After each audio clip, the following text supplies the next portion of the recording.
Сәлем баршаңызға, есімім Гүлнұр. Менің каналыма қош келдіңіздер.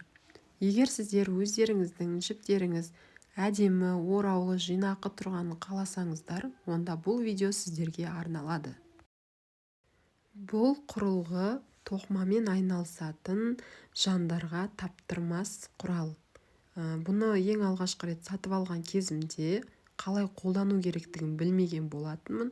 Сондықтан да сіздермен осы жолы қолдану жолын үйреткім келіп отыр.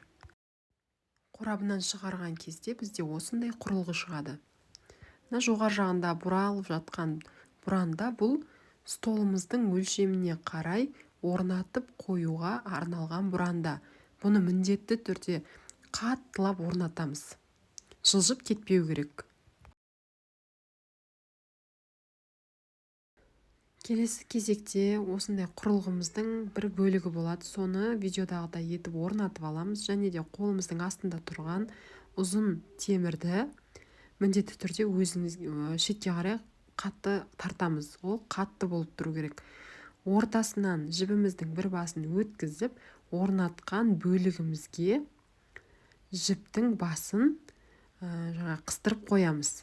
Ары қарай ақырын ғана алғашқыда айналдыруды бастаймыз, жіп орауды. Сосын сәл оралғаннан кейін жылдамдықтарыңызды көбейтсеңіздер болады.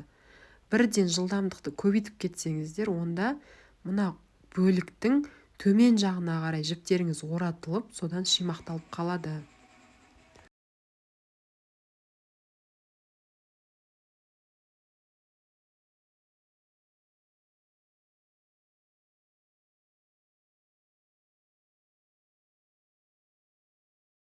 Мен жібімді орап біттім. Енді осы өзіме қалаған жерімнен қиып, не болмаса аяқталған жерінен, дәл осы жерден аяқтайсыздар да, қиып алған жерлеріңізді міндетті түрде жіптің бір жеріне ақырын ғана жаңағы басы көрінетіндей етіп жасырып қойған дұрыс. Келесі екінші басын осылай ортасына салып қойыңыздар. Себебі аяқ астынан таппай қалуларыңыз мүмкін. Осымен аяқталды. Егер де видео ұнаған болса, каналыма тіркеліп, комментарий жазып, лайк басуды ұмытпаңыз.